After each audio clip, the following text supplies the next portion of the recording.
Hello friends, ITI classes के YouTube channel पर आप सभी का बहुत बहुत स्वागत है। दोस्तों, हम लोग लास्ट क्लास में जो बात कर रहे थे डीसी थ्योरी की। और डीसी थ्योरी में हम लोग जो है बात कर रहे थे आपके चालकता या कंडक्टेंस के विषय में। आज उसी क्लास को हम लोग जो है कंटिन्यू करेंगे। तो चलिए शुरू करते हैं।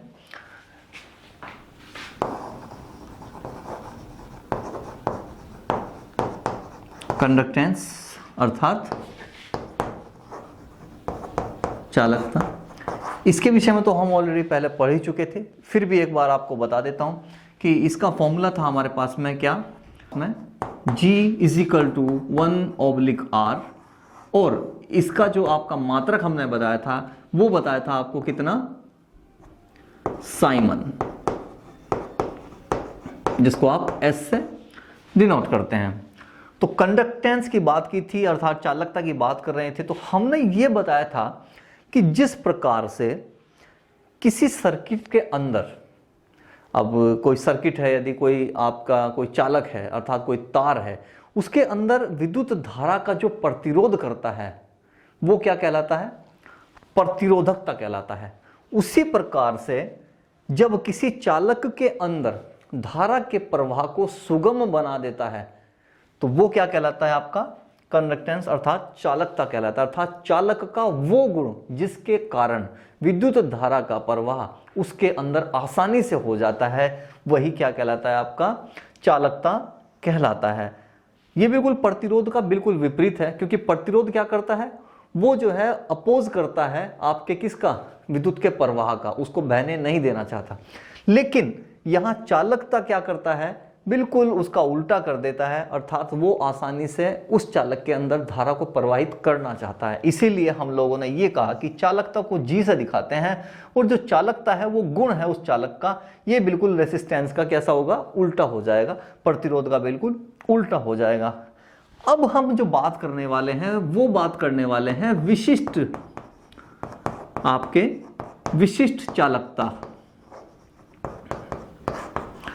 अब विशिष्ट चालकता को हम दिखाते हैं सिग्मा के थ्रू। ये निशान कहलाता है आपका सिग्मा। सिग्मा के थ्रू हम बताते हैं विशिष्ट चालकता।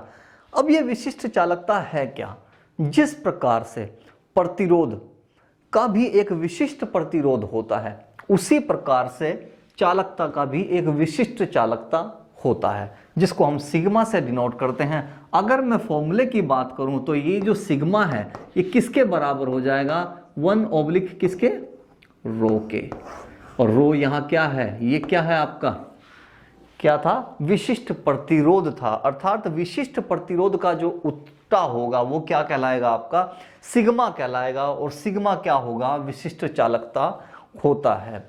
देखिए, अगर मैं विशिष्ट प्रतिरोध की बात करूं तो विशिष्ट प्रतिरोध क्या था, विशिष्ट प्रतिरोध वो था जब किसी 1 सेंटीमीटर लंबाई वाले किसी चालक के 1 वर्ग सेंटीमीटर कटाक्ष क्षेत्रफल के अंदर जितना प्रतिरोध उत्पन्न होता था वो विशिष्ट प्रतिरोध था।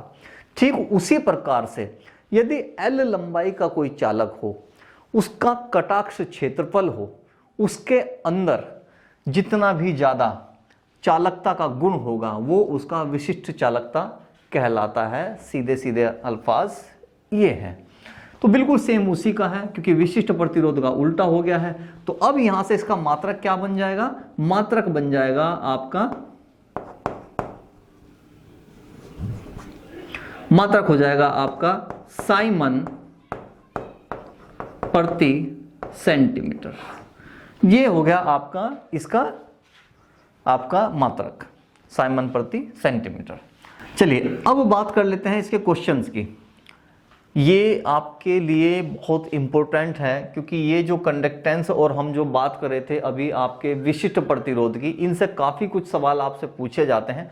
और बहुत ही आसान सवाल हैं, कोई मुश्किलात नहीं है, बहुत ही छोटे छोटे फॉर्मूलेज हैं, इनमें आपको वैल्यू को पुट करना है और आंसर निकालना है। तो चलिए अब शुरू करते हैं इससे संबंधित जो आपके एग्जाम पेपर में क्वेश्चन पूछे गए हैं उसके बारे में। चलिए, अभी क्या है, प्रतिरोध और विशिष्ट प्रतिरोध, ठीक उसी प्रकार से चालकता और विशिष्ट चालकता पर आधारित एक सवाल है, इसको सॉल्व करते हैं। सवाल देखिए क्या है, यदि किसी प्रतिरोधक की चालकता, प्रतिरोधक की चालकता का मतलब क्या हो गया, यानी कि आपको बता दिया है कौन, जी की वैल्यू आपको दे दिया 0.05 साइमन, और उसकी विशिष्ट चालकता, अर्थात विशिष्ट चालकता क्या हो गया, यानी कि सिग्मा की वैल्यू भी आपको दे दी है 0.05 सेंटीमीटर हो, तो उसका प्रतिरोध और विशिष्ट प्रतिरोध ज्ञात करो। यानी कि आपसे पूछ रहा है आर की वैल्यू और साथ ही साथ विशिष्ट प्रतिरोध किसकी, रो की वैल्यू, ये दोनों की दोनों वैल्यू आपको बतानी है। तो आसान था, फॉर्मूला बिल्कुल आपके पास अभी मैंने बताया था। फॉर्मूला क्या बताया था अभी हमने कहा था कि G is equal to 1/r, ये फॉर्मूला था हमारे पास में। इसी फॉर्मूले में वैल्यूज को रख लेंगे और आराम से आप जो है R की वैल्यू तो निकाल ही लेंगे। G की वैल्यू कितनी है आपकी 0.05 इज इक्वल टू 1/r। अब अगर मैं R की वैल्यू को यहां ले जाऊं तो आप आराम से इसकी वैल्यू को चेंज कर लेंगे। (1 इज इक्वल टू R बराबर किसके हो गया 1/0.05। इसकी दशमलव हटाने के लिए आप ऊपर करेंगे 100 से गुना, कितना हो गया, नीचे हो गया 5 से काट दीजिए, अर्थात कितना आ गया 20 ओम। ये तो हो गया आपका क्या, प्रतिरोध। अब बात करते हैं विशिष्ट प्रतिरोध की। विशिष्ट प्रतिरोध के लिए भी अभी हमने एक फॉर्मूला बताया था, सिग्मा इज इक्वल टू कितना होता है 1/ρ। इस फॉर्मूले में इसकी वैल्यू रख दीजिए और यहां से आप आराम से वैल्यू निकाल लेंगे। आपको दिया है सिग्मा की वैल्यू दी है 0.05 इज इक्वल टू कितना है 1/ρ। सेम वही वैल्यूज हैं, इसीलिए आपका जो इसलिए आपके रो की जो वैल्यू आएगी सेम वही वैल्यू आपके यहां इसकी भी आ जाएगी। इज इक्वल टू काटेंगे 2 0, 5 से इसको काट दीजिए 20, यानी कि 20 और मात्रक कितना हो जाएगा, इसका मात्रक हो जाएगा आपका ओम सेंटीमीटर।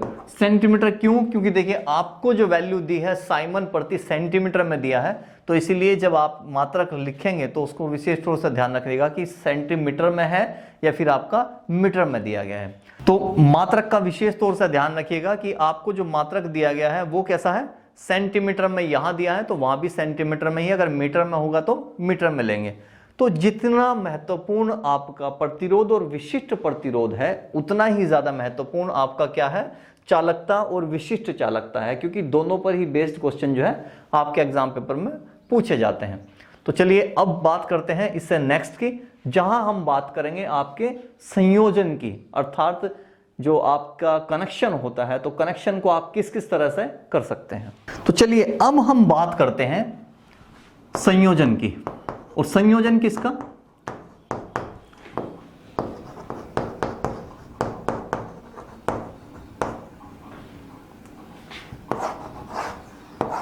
संयोजन किनका, प्रतिरोधों का, अर्थात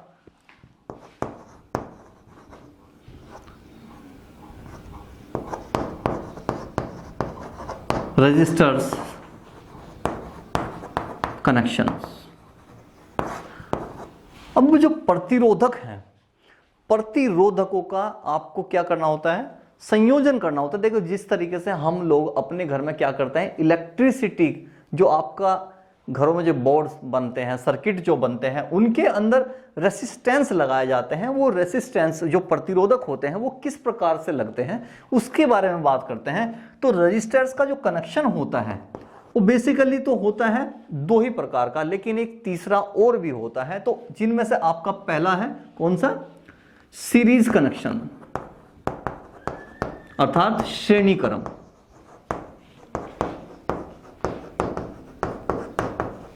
श्रेणी क्रम संयोजन। दूसरा आ गया आपका पैरेलल, इसको क्या बोलते हैं हम, समांतर क्रम संयोजन। और एक और होता है तीसरा कनेक्शन जो कि कहलाता है कि आपका मिश्रित कनेक्शन, अर्थात मिक्स्ड कनेक्शन, अर्थात इसको बोलते हैं मिश्रित कनेक्शन, मिश्रित संयोजन। है क्या ये, अब देखिए मिक्स्ड कनेक्शन भी अपने आप में 2 प्रकार का होता है, क्योंकि मिलाने के बाद में भी 2 प्रकार के कनेक्शन बन जाते हैं। उसके बारे में हम बाद में बात करेंगे। फिलहाल हम बात करते हैं कि ये कनेक्शन होते क्या हैं। देखिए, जब किसी रेसिस्टेंस को, यानी कि जो प्रतिरोधक हैं, उन प्रतिरोधकों को रजिस्टर यानी कि जो आपका सर्किट है, उस सर्किट के अंदर लगाया जाता है। सपोज कीजिए यदि कोई एक सर्किट बनाया है, एक सर्किट के अंदर आपके दो या दो से ज्यादा जो आपके प्रतिरोधक हैं उनको आपको लगाना होता है, तो उनको हम किसी सर्किट के अंदर 2 से 3 तरीके से हम लगा सकते हैं। या तो उनको श्रेणी क्रम में जोड़ करके लगा दें, या फिर हो सकता है उनको समांतर क्रम में जोड़ के लगा दें, या फिर तीसरा हो सकता है उनको मिश्रित संयोजित करके लगा दें, अर्थात आपका श्रेणी और समांतर साथ लगा दें, या फिर समांतर और श्रेणी को साथ लगा दें। अभी इसको हम जो है एक सर्किट के द्वारा जो है समझने की कोशिश करते हैं। तो चलिए बात करते हैं फर्स्ट की और श्रेणी क्रम संयोजन की। देखिए, इसको समझने के लिए पहले हम एक काम करते हैं, हम एक सर्किट बनाते हैं, उसके थ्रू हम इसको आसानी से समझ पाएंगे।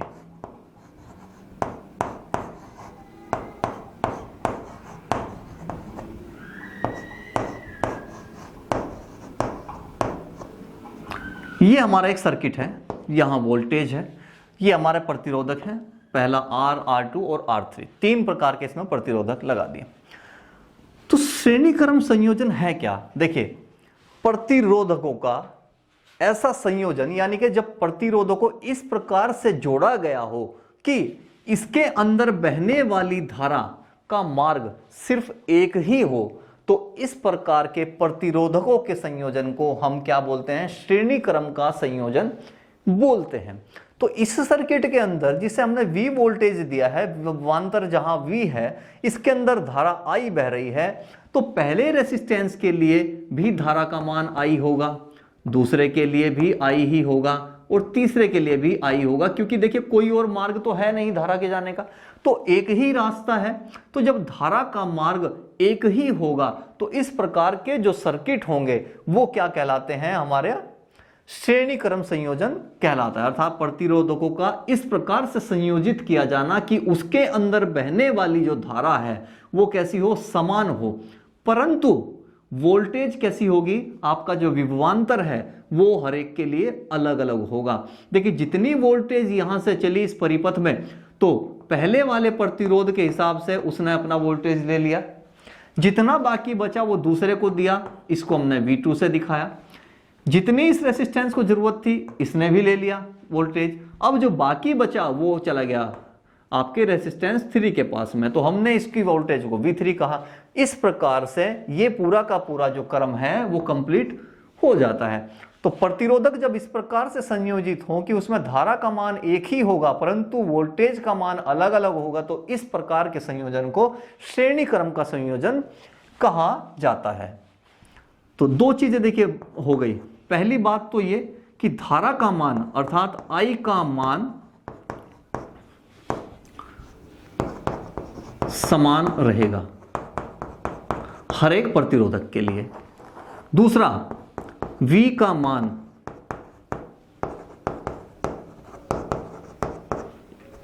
मान बदलेगा, हर एक रेसिस्टेंस के लिए V की वैल्यू बदलती चली जाएगी। अब एक फॉर्मूला था, ओम के नियम का एक फॉर्मूला था, जिसमें फॉर्मूले में यह कहा गया कि V इज इक्वल टू किसके होता है? I इंटू R के होता है। ये एक फॉर्मूला था। हम ये कह सकते हैं क्या कि इस परिपथ में जो वोल्टेज आपने दी, तो पहले के लिए V1 हो गया, दूसरे के लिए V2 हो गया, तीसरे के लिए V3 हो गया, तो क्या मैं ये कह सकता हूं कि जो VT होगा मेरा, अर्थात तो टोटल जो विभवांतर है वो बराबर होगा किसके? V1 प्लस V2 और प्लस V3 के? ये कहा जा सकता है क्या जी? क्योंकि देखिए टोटल वोल्टेज तो इतना ही दिया, लेकिन वो वोल्टेज बट गया यहां, यहां और यहां, तो टोटल वोल्टेज को मैं ये भी तो कह सकता हूं V2 V3 का योग। अब इस फॉर्मूले को खोल के देखते हैं। अब जब मैं V की जगह IR की वैल्यू रखता हूं तो I इंटू R कौन सा? T। I क्यों? I इसीलिए क्योंकि I का मान हर जगह बराबर है, I का मान बदला ही नहीं, इसीलिए मैंने इसको I ही रखा। और इंटू RT यानी कि क्या? टोटल रेसिस्टेंस, पूरे के पूरे का जो रेसिस्टेंस है, इसकी जगह ये V1 की जगह भी I लिखूंगा और इंटू R1 लिखूंगा, प्लस I इंटू R2 लिखूंगा और प्लस I इंटू R3 लिखूंगा। तो एक फॉर्मूला तो आपका बन गया है यहां से, अर्थात विभवांतर वाला। और दूसरा देखिए आप यहां से निकालिए, आपने कहा i सभी में एक जैसा है, तो i को यदि मैं कॉमन ले लूं तो अंदर बचेगा r1 प्लस r2 और प्लस r3। हो सकता है ये इससे आगे भी हो, लेकिन फिलहाल यहां दिया है इतना ही। इसके अलावा i इंटू RT, i बराबर के जब दोनों तरफ वैल्यू एक जैसी होती है तो उनको काटा जा सकता है। i से i को काट दीजिए, आपके पास क्या बच गया, हमारे पास बचता है RT is equal to R1 plus R2 और प्लस R3, या हो सकता है इससे आगे तक भी ये जा सकता है। तो जिस प्रकार से वोल्टेज बढ़ी है उसी प्रकार से रेसिस्टेंस भी बढ़ा है। अर्थात अगर मैं पूरे सर्किट का रेसिस्टेंस प्रतिरोधक निकालता हूं तो यानी कि जितने भी प्रतिरोधक इसके बीच में लगे हैं सभी का बीजगणितीय योग जो है इसके बराबर हो जाता है। तो यदि मैं इस पूरे रेसिस्टेंस में जितने भी प्रतिरोधक लगे हैं सभी की वैल्यू समान कर दूं तो उस कंडीशन में क्या होगा, फॉर्मूला हमारे पास क्या निकल जाएगा। देखिए R1 की वैल्यू भी अगर मैं एक ही मान लूं, R मान ली, इसकी वैल्यू भी मैंने R मान ली, इसकी वैल्यू भी R मान ली, क्योंकि सभी सेम हो गए हैं। तो RT मेरे पास कितना हो गया, तो RT बराबर कितना हो गया, 3R हो जाएगा कि नहीं हो जाएगा। तो यहां से मैं एक फॉर्मूला निकाल सकता हूं क्या, कि RT बराबर किसके, R तो है ही और गुणा N, ये निकाल सकता हूं क्या, क्योंकि देखिए N क्या है, N का मतलब है नंबर ऑफ रेसिस्टेंस। जितने ज्यादा रेसिस्टेंस होंगे, अगर रेसिस्टेंस 3 की बजाय 4 हो जाते तो यहाँ 4 हो जाता, 5 होते तो 5 हो जाता। तो N यानी कि वो संख्या होगी जो कि रेसिस्टेंस को शो करते हैं कि कितने प्रतिरोधक जो हैं इस संयोजन के क्रम में लगे हुए हैं। तो मेरे पास 3 फॉर्मूले बने, एक विभवांतर को लेके, एक रेसिस्टेंस को लेके और ये एक रेसिस्टेंस के नंबर को लेकर के। अब इससे संबंधित सवाल जो है हम करते हैं सोल्व। एक क्वेश्चन ये जो है आपको दिया गया है, अब इसको सोल्व करते हैं। क्वेश्चन दिया है, यदि 50 तथा 100 ओम प्रतिरोध मान वाले दो प्रतिरोधक श्रेणी क्रम में 220 वोल्ट स्रोत के आर पार जुड़े हों तो ज्ञात करना है आपको कुल प्रतिरोध कितना है, विद्युत धारा कितनी है और प्रतिरोधकों पर विभवांतर कितना है। तो पहली बात तो यह कि श्रेणी क्रम में जोड़ा गया है। यदि 50 तथा 100 ओम, यानी कि ये क्या हो गया आपका, आपको R1 की वैल्यू दे दी 50, R2 की वैल्यू भी आपको दे दी है 100 ओम, प्रतिरोध मान वाले दो प्रतिरोधक अर्थात दो रेसिस्टेंस लगाए गए हैं श्रेणी क्रम में 220 वोल्ट, आपको V की वैल्यू भी दे दी है 220। स्रोत के आर पार, आप इसको V भी कह सकते हैं और चाहे तो VT भी कह सकते हैं क्योंकि टोटल है ये। आर पार जुड़े हो तो आपको बताना है कुल प्रतिरोध, अर्थात आपको बताना पहली बार तो कुल प्रतिरोध यानी कि RT रेसिस्टेंट टोटल RT बताना है एक तो आपको। तो अभी हमने बात की थी कि जब श्रेणी क्रम की बात होगी तो जो रेसिस्टेंट आपका होगा टोटल वो बराबर होगा किसके, R1 plus R2 plus R3। बस तो यही फॉर्मूला हमें यहां इस्तेमाल करना था। चूंकि इसमें दो ही रेसिस्टेंस की बात की है तो आपका RT बराबर किसके, R1 प्लस R2 के। तो यहां से निकाल लीजिए आप RT कितना हो गया आपका 50, इसकी वैल्यू दी है 100 इसकी दिया तो कितना हो गया आपका 150 हो गया। तो पहला तो आपको मिल गया है कि टोटल जो रेसिस्टेंस है टोटल प्रतिरोध कितना हो गया 150। आ गया विद्युत धारा। अब विद्युत धारा के लिए बात कर रहे हैं, अर्थात वो I आपसे पूछना चाह रहा है I की वैल्यू कैसे निकलेगी। अब I इज इक्वल टू क्या होता है, V is equal to IR होता है। तो I बराबर कितने के हो गया, V ओब्लिक R के। उसने कहा कि पूरे के अंदर विद्युत धारा का मान बताना है, तो पूरे के अंदर क्या हो गया यानी कि VT हो गया और ये RT हो गया क्योंकि टोटल की बात कर रहे हैं। तो विभवांतर आपको दिया है कितना 220 और RT आपने अभी निकाला है 150। जब आप इसको इससे काटेंगे तो लगभग 1.5 एम्पियर के आसपास ये आ जाएगा। काट के देख लीजिएगा, जो भी एग्जैक्ट वैल्यू होगी वो आपको पता लग जाएगी। यहां तक हो गया। अब आइए नेक्स्ट पे, इसने कहा प्रत्येक प्रतिरोध का विभवांतर बताइए, अर्थात R1 और R2 दोनों का V की वैल्यू दोनों के लिए अलग अलग निकालनी है। अभी हमारे पास में थर्ड आ गया आपका। अब ये पूछ रहा है आपसे V की वैल्यू, तो V इज इक्वल टू किसके होता है, IR के होता है। तो V की वैल्यू पहले किसके लिए निकालना है, R1 के लिए, तो हम लिखेंगे इसको V1 V is equal to I R, I into R पहले वाले के लिए निकालना चाह रहे हैं ना, तो इस फॉर्मूले को लगा के हम इसको निकाल लेंगे। तो V1 आपसे पूछ लिया, धारा की वैल्यू आपको अभी अभी निकाली आपने कहा पूरे परिपथ में 1.5 की जो है एम्पियर की धारा बह रही है। देखिए धारा की वैल्यू तो बराबर ही है पूरे परिपथ में, क्योंकि आपका कौन सा है, श्रेणी क्रम संयोजन है, तो I की वैल्यू सेम सभी में रहेगी। और R आपको अभी पता लगा ही है, ये तो शुरू में आपको बताया ही था। तो 15 पंजे 75 अर्थात कितना हो गया 750 और 1 पॉइंट अर्थात लगभग 75 किसके वोल्ट के बराबर हो जाएगा। एक हो गया आपका आंसर ये। अब एक और बात की है उसने, कौन सी आपकी एक और चीज उसने कही थी कि प्रत्येक प्रतिरोध का विभवांतर बताना है, अर्थात एक और प्रतिरोध है इसके अंदर R2। अभी मुझे V2 की वैल्यू निकालनी है, तो V2 इज इक्वल टू क्या, I इंटू R2। भाई दूसरे के लिए विभवांतर V2 मान लिया और प्रतिरोध उसका है ये R2, I की वैल्यू सेम है, तो इसमें भी कुछ नहीं करना। I की वैल्यू तो रहेगी आपकी 1.5, इसके अलावा R2 की वैल्यू आपको दी है 100, तो आप इसको गुणा कर दीजिए, कितना हो गया 1500, एक अंक पर दशमलव लगा दिए, 150 कितना वोल्ट। तो हो गया इस प्रकार से आपके चारों आंसर जो है एक क्वेश्चन में कंप्लीट हो गए। तो इस प्रकार से जब बात श्रेणी क्रम की कर रहा होगा तो ये फॉर्मूले ही आपके यूज होंगे।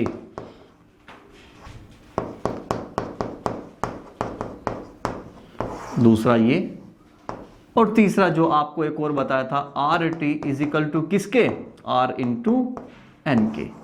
तो प्रतिरोध के लिए श्रेणी क्रम में इस प्रकार से फॉर्मूलों का इस्तेमाल करके आप जो है जिसकी भी वैल्यू आपसे पूछेगा उसकी वैल्यू को इजीली फाइंड आउट कर सकते हैं। चलिए अभी बात कर लेते हैं यहां से आपके पैरेलल कनेक्शन की, अर्थात समानांतर जो आपका क्रम होता है, आपका संयोजन होता है, उसके विषय में बात करते हैं। चलिए अब बात कर लेते हैं समांतर क्रम संयोजन की, जिसको आप पैरेलल कनेक्शन भी बोलते हैं। ये क्या होता है इसको भी एक डायग्राम के थ्रू समझते हैं।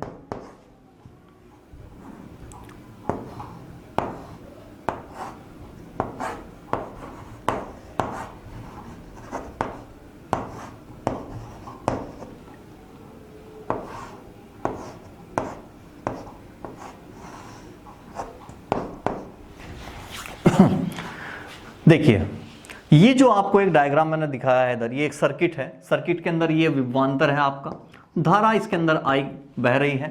ये इसके जो रेसिस्टेंस हैं, जो आपके प्रतिरोधक हैं, वो इस प्रकार से लगे हैं, यानी कि एक ही क्रम में ऊपर एक दूसरे के पैरेलल में लगाए गए हैं।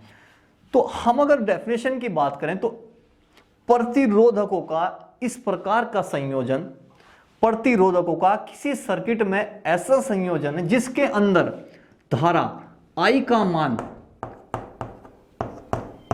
सभी प्रतिरोधों के लिए अलग अलग हो, परंतु विभवांतर का मान सभी के लिए एक समान होता है, तो इस प्रकार के संयोजन को समांतर क्रम का संयोजन कहा जाता है। अर्थात समांतर क्रम संयोजन के अंदर क्या होता है, जो आप वोल्टेज उसको दे रहे हैं वो तो रहेगी सेम, परंतु धारा I का जो मान है वो हर एक रेसिस्टेंस के लिए बदल जाएगा। धारा का कुछ मान तो आपके R1 में चला जाएगा, कुछ R2 में चला जाएगा, और कुछ मान धारा कौन से रेसिस्टेंस नंबर 3 में चला जाता है। उसके बाद फिर से वापस धारा जो है उसी परिपथ को पूर्ण करने के लिए सेम मान में वापस आ जाती है, अर्थात I वापस आ गया। I यहां से फ्लो हुआ, पहले में I2, I1, दूसरे में I2, तीसरे में I3 जाता है। तो इस प्रकार के संयोजन को जब किसी परिपथ के अंदर धारा का मान तो बदल रहा हो सभी रेसिस्टेंस के लिए, परंतु वोल्टेज का मान जो है समान रहता है, तो प्रतिरोधकों के इस प्रकार के संयोजनों को हम क्या बोलते हैं, समांतर क्रम का संयोजन बोलते हैं। अब फिर से वही, फिर ओम के नियम की बात हुई, तो ओम का नियम क्या कहता है, ओम का नियम कहता है कि I इज इक्वल टू किसके होता है, I is equal to V oblique R के, भाई ये नियम है। तो ओम के नियम के अनुसार हम इसको देखते हैं। अगर मैं ये कहूं, क्योंकि I की वैल्यू क्या है यहां चेंज हो रही है, तो टोटल जो धारा का मान है वो किसके बराबर हो जाएगा, आपका मान हुआ किसके, अगर मैं IT कहूं टोटल धारा को तो I1 प्लस I2 और प्लस I3, क्योंकि तीन ही आपके रेजिस्टेंस है तो तीनों के लिए क्या धारा का मान ये नहीं होगा, अर्थात टोटल धारा जो है तीन जगह कन्वर्ट हो गई, तीन जगह अपना रास्ता बदल के तीन रेसिस्टेंस में चली जाएगी। तो पहले के लिए I1, दूसरे के लिए I2 और तीसरे के लिए मैंने इसे I3 कहा। अगर तीनों की तीनों धाराओं को जोड़ा जाए तो टोटल धारा का मान यही आएगा। तो एक तो फॉर्मूला आपका यहां से ये निकल गया कि सभी धाराओं का जो योग होगा, हर रेसिस्टेंस के पास में जो धाराएं होंगी उनका सभी का योग जो है टोटल धारा के बराबर होगा। अब ये फॉर्मूला जो दिया था इस पर बात करते हैं। तो अगर मैं ये कहूं कि I की वैल्यू कितनी होती है, I की वैल्यू है V/R, तो हम बात करते हैं यहां से कि भाई V/R, लेकिन I क्या है T, अर्थात RT वॉल्यूम। ये जो वोल्ट है आपका, वोल्ट तो बराबर रहेगा क्योंकि वोल्ट इसमें क्या हो रहा है, इसमें चेंज नहीं होता, विभवांतर बराबर रहता है, तो हमने इसको V ही लिख दिया। I की जगह क्या लिखा आपने, कहा जी V/R1 प्लस V/R2 और प्लस V/R3। अब चूंकि V की वैल्यू बराबर है तो हम क्या करेंगे, यहां से V को जो है आप बाहर निकाल लीजिए। तो V/RT बराबर किसके, अगर मैं V यहां से कॉमन ले लूं तो बराबर किसके, 1/R1 प्लस 1/R2 और प्लस 1/R3 हो जाएगा ना जी। और हमने बताया था कि जब वैल्यू बराबर के इधर दोनों सेम होती हैं तो क्या होती हैं, उनको हम इस तरीके से काट सकते हैं। तो फॉर्मूला क्या बना, 1/RT बराबर किसके हो गया, 1/R1 1/R2 और प्लस 1/R3। दूसरा फॉर्मूला आपका आ गया ये। जबकि समांतर, जबकि श्रेणी क्रम में क्या होता है, वहां होता है RT is equal to R1 R2 R3। यहां क्या है, सब बटे में दी गई हैं संख्याएं। वहां वोल्टेज इस तरीके से बढ़ता है लेकिन यहां पे धारा बढ़ जाती है। तो अगर मैं इसको कहूं कि यदि मैं धारा के सब, यदि मैं ये कहूं कि रेसिस्टेंस के मान बराबर हो, सभी के लिए R का मान यदि बराबर हो जाएगा तो मेरा फॉर्मूला क्या निकल जाएगा, तो मेरा फॉर्मूला R के लिए अगर मैं डायरेक्ट निकाल लेता हूं तो मेरा R का जो फॉर्मूला हो जाएगा वो हो जाएगा मेरा RT बराबर R/N के। अर्थात यदि मुझे टोटल रेसिस्टेंस का पता करना हो तो मैं इस शॉर्ट फॉर्मूले को लगा दूंगा R/N का। लेकिन ये कब होगा, ये सिर्फ तब लगेगा जब R की वैल्यू सभी के लिए बराबर होगी। सभी रेसिस्टेंस यदि एक जैसे हो जाएंगे तो उसके लिए मैं इस फॉर्मूले का इस्तेमाल कर सकता हूं। चलिए तो अब इस पर आधारित एक क्वेश्चन करके देखते हैं ताकि पता लगे आपको कि अगर समांतर क्रम संयोजन में आपको दे दिए गए हो रेसिस्टेंस तो उनमें वैल्यूज कैसे निकाली जाती है। तो पैरेलल कनेक्शन से संबंधित एक सवाल है, उसको आप हल करके देखते हैं। सवाल दिया है यदि 50 तथा 100 ओम, देखिए सवाल बिल्कुल वही है जो कि आपके सीरीज कनेक्शन में रखा गया था, सिर्फ एक ये तीसरा पॉइंट जो है उसमें बदला है, विद्युत धारा दिया है, वहां विद्युत विभवांतर दिया था, सवाल वही है। तो 50 आपका R1 की वैल्यू आपको 50 दे दी है, R2 की वैल्यू आपको 100 दे दी है, इसके अलावा आपको V का वैल्यू भी 220 दे दिया है। और आपसे पहला सवाल क्या पूछ रहा है, पहला पूछा है कि प्रतिरोध कितना है। तो अभी हमने बताया था कि जब हम बात करते हैं समांतर क्रम में संयोजन की तो वहां प्रतिरोध ऐसे निकलता है ये फॉर्मूला हम वहां पर यूज करते हैं। तो लगाइए इसी फॉर्मूले को, 1/RT बराबर किसके, 1 बटे आपको दिया है R1 की वैल्यू आपको दी है, R2 की वैल्यू भी आपको दी है। जब इसको जोड़ेंगे तो कितना हो गया 100, 2 + 1 = 3/100। लेकिन ये क्या है, 1/RT की वैल्यू है, मुझे चाहिए RT की वैल्यू। तो जब मुझे RT की वैल्यू निकालनी होगी तो क्या कर दूंगा, मैं इनके क्रम को उल्टा कर दूंगा। तो 100/3 अर्थात 33.33 क्या आ जाएगा आपका, ओम आ जाएगा जी। ये हो गया आपका पहला क्वेश्चन का आंसर। सेकंड में क्या पूछ रहा है, वो पूछ रहा है कि विद्युत धारा, अर्थात पूरे सर्किट की विद्युत धारा आपसे पूछ ली है। विद्युत धारा का मान आपको पता ही है, I = किसके होता है, V/R के। लेकिन टोटल की बात करें तो IT लीजिए और RT ले लीजिए, फॉर्मूला ये वाला लगाइए।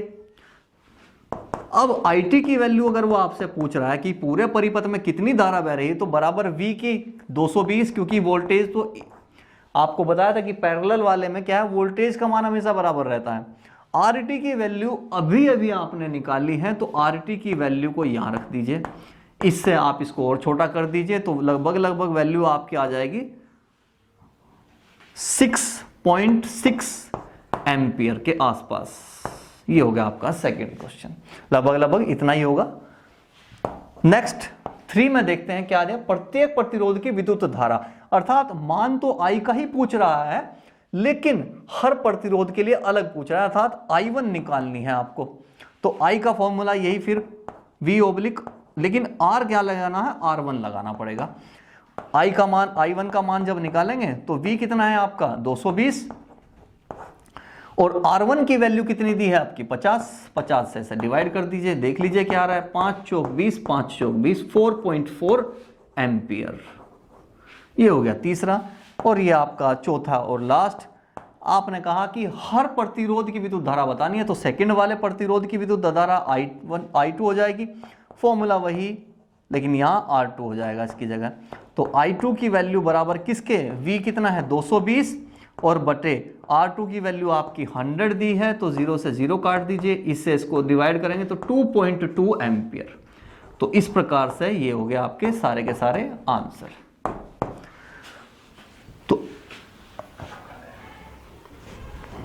तो इस प्रकार से आप जो है सभी श्रेणीक्रम तथा अपने पैरेलल वाले जो हैं आपके, उनसे संबंधित जो भी सवाल हैं उनके फॉर्मूले आपको लिखा दिए गए हैं।